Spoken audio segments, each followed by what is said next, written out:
Hello, and welcome to the UC Berkeley Extension International Programs information session about how to apply for your student visa. I am Kevin Guzman, and I am an International Student Advisor and Designated School Official here in our International Student Services Department at UC Berkeley Extension.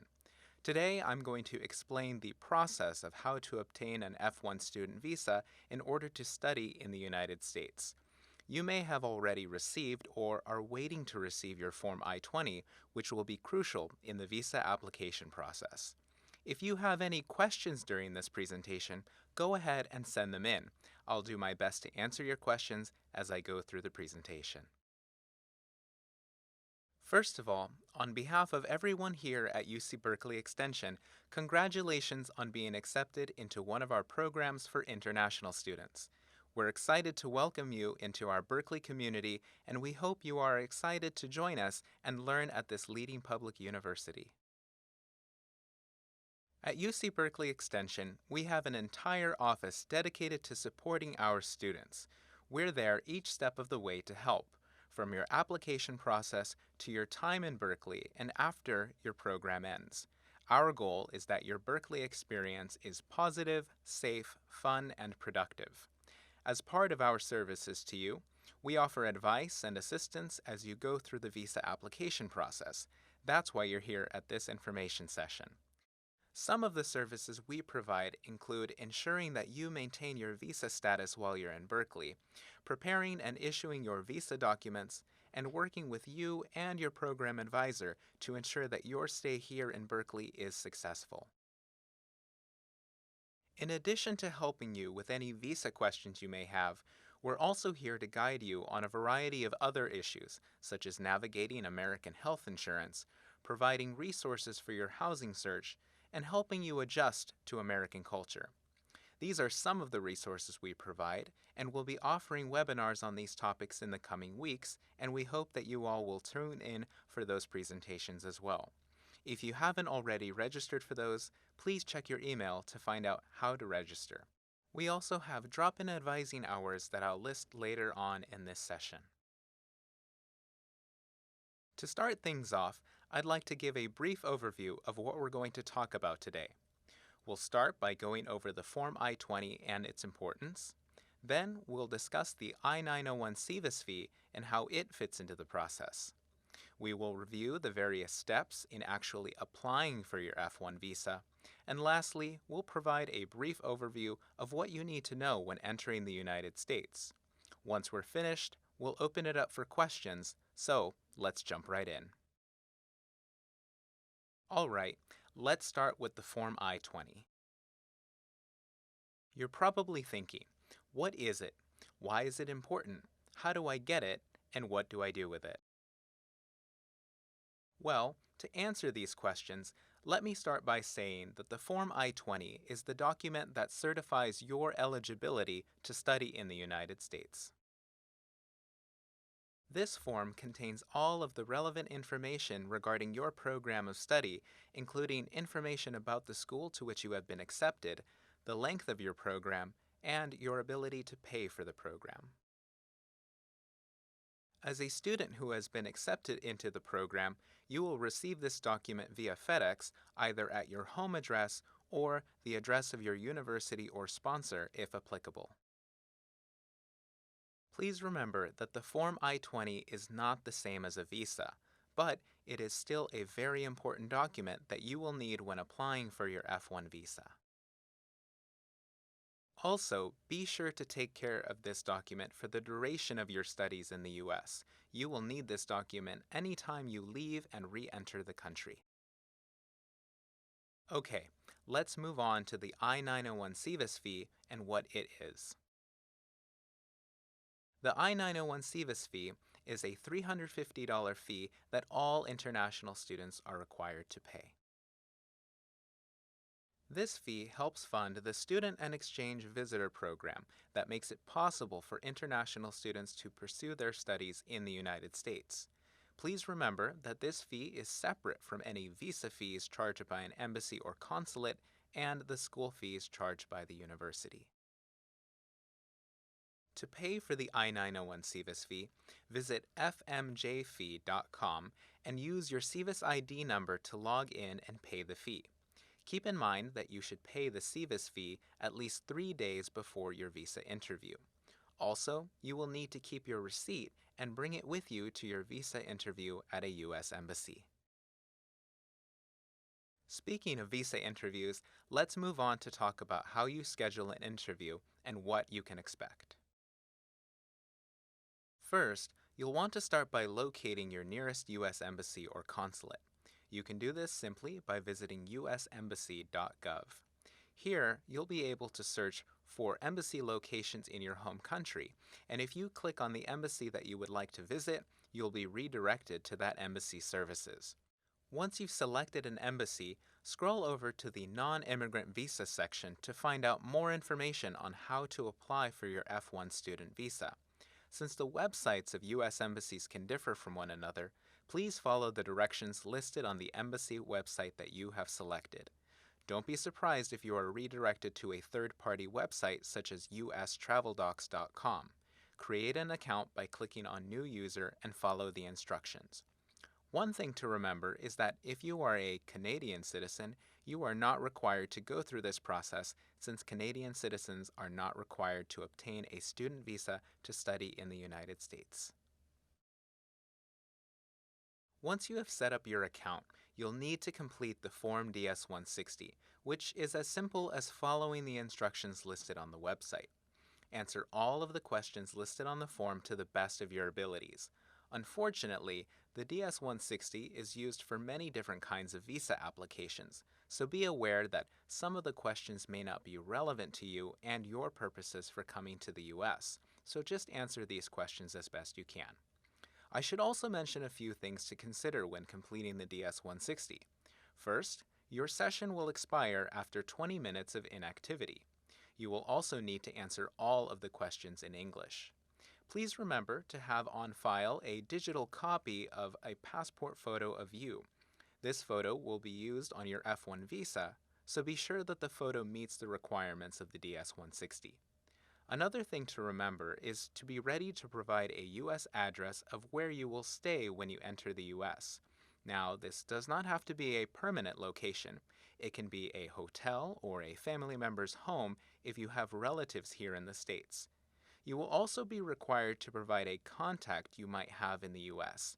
If you do not have a relative or friend living in the U.S., feel free to provide the address below of our PDSO, Olga Pali. Once you have filled out the DS-160, you will need to pay a $160 visa fee to complete your application. Please keep your receipt after completing the purchase, as you will need this document when you schedule your visa interview. Alright, now that you've completed the DS-160 and paid your visa fee, you're ready to begin scheduling a visa interview. All students who have been accepted to our programs, with some exceptions, will be applying for an F1 student visa. An F1 visa allows international students to pursue educational opportunities in the U.S., and most importantly, the primary purpose of this visa is to study and be admitted to the United States as an international student. That being said, this status restricts students' ability to be employed, as this is not a work visa. Knowing this information will be helpful during your interview.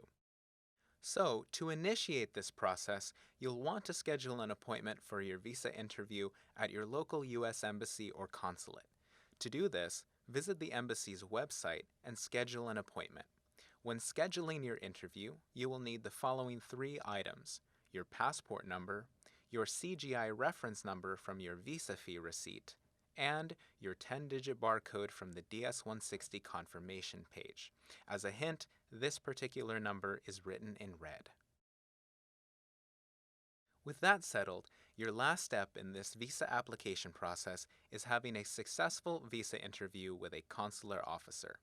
Remember to bring with you the following items: your Form I-20, your financial documents, which demonstrate how you will be supporting yourself, your program acceptance letter, any academic documents such as transcripts, diplomas, or letters of recommendation, and your I-901 Sevis Fee receipt.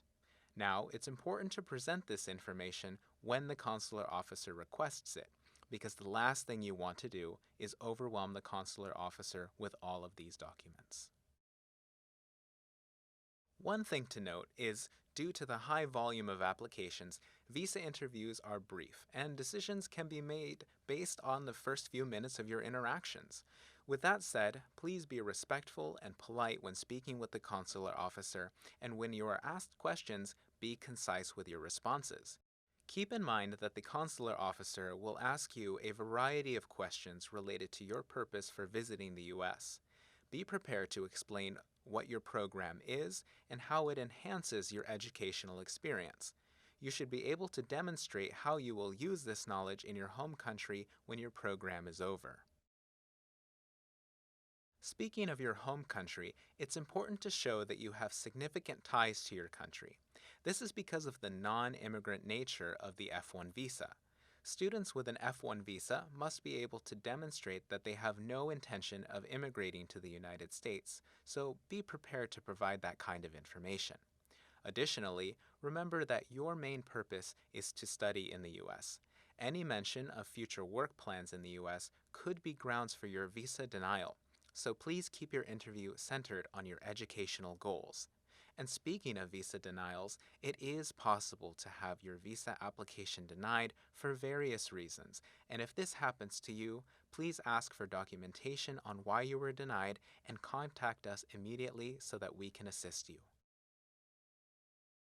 If you successfully clear the visa interview and receive your F1 student visa, you're ready to pack your bags and prepare to travel to the United States.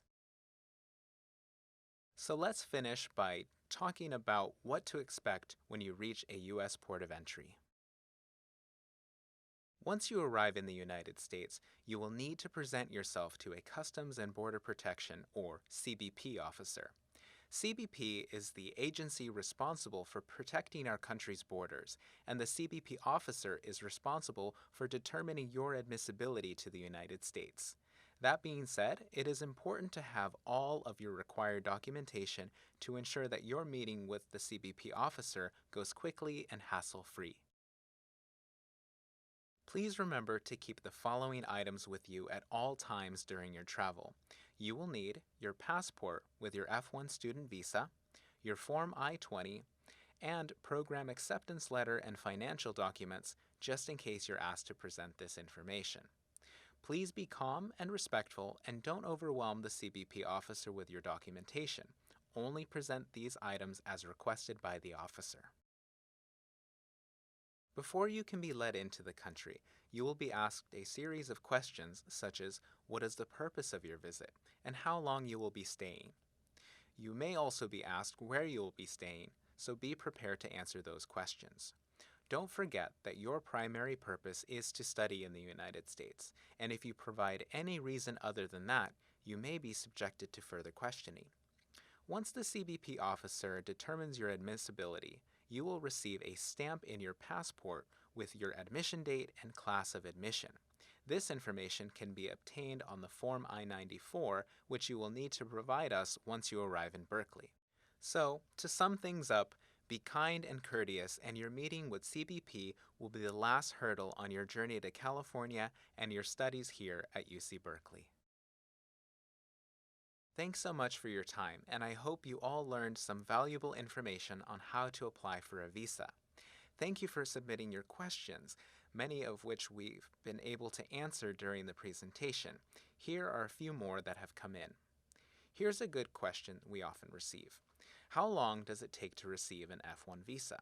Well, it's difficult to answer that question since it depends on the U.S. Embassy or consulate at which you are applying. However, if you search for visa wait time on travel.state.gov, there's a nice search bar that allows you to see estimated wait times based on the city at which you are applying. Here's another question that's come in. Do I need to dress up for the visa interview? My take on this question is that you should dress for success. Although visa interviews can be quick, it's good to put your best foot forward. Dressing nicely shows that you respect the consular officer's time and recognize how important the visa interview is. Dress comfortably and confidently, so don't show up in your pajamas. Time for a few more questions. And here's another one. What happens if I am denied a visa? Occasionally, there are students who are denied a visa, and although this might sound like bad news, there are ways to try and apply again.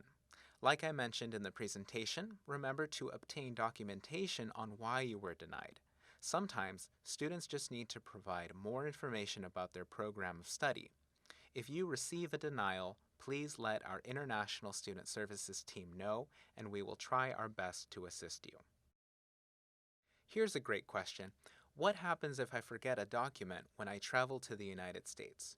Well, we hope that you all will keep your documents safe before and after your travel to California. But if you do forget a document, ultimately it is up to CBP to determine whether or not to admit you into the United States.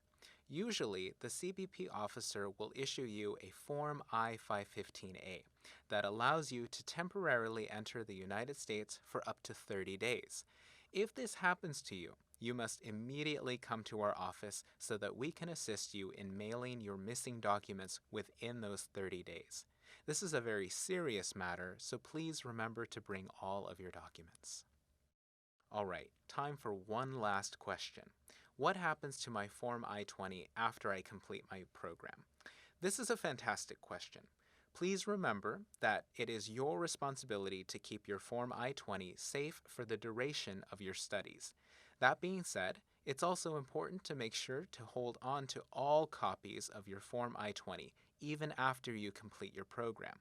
Some of you watching today might one day apply for a graduate degree in the United States, and in the future, if you apply for OPT after finishing your graduate program, you will need to provide all previous copies of your Form I-20, including those from UC Berkeley Extension. So please keep this document in a safe place. Well, that's all the time we have to take your questions. But if you have any additional questions that I wasn't able to answer, here's our contact information. If you ever need to contact us or have any visa-related questions, please feel free to send us an email at extension-intl@berkeley.edu or call us at 510-642-2564. When sending us an email, please remember to include your extension ID number so that we can pull up your information quickly and provide you with an answer faster. Once you arrive in the United States, feel free to visit our office anytime. We have drop-in advising hours from 10 a.m. to 3 p.m. Monday through Friday. Thank you for watching our information session on applying for a visa, and we look forward to seeing you in Berkeley. Have a great day.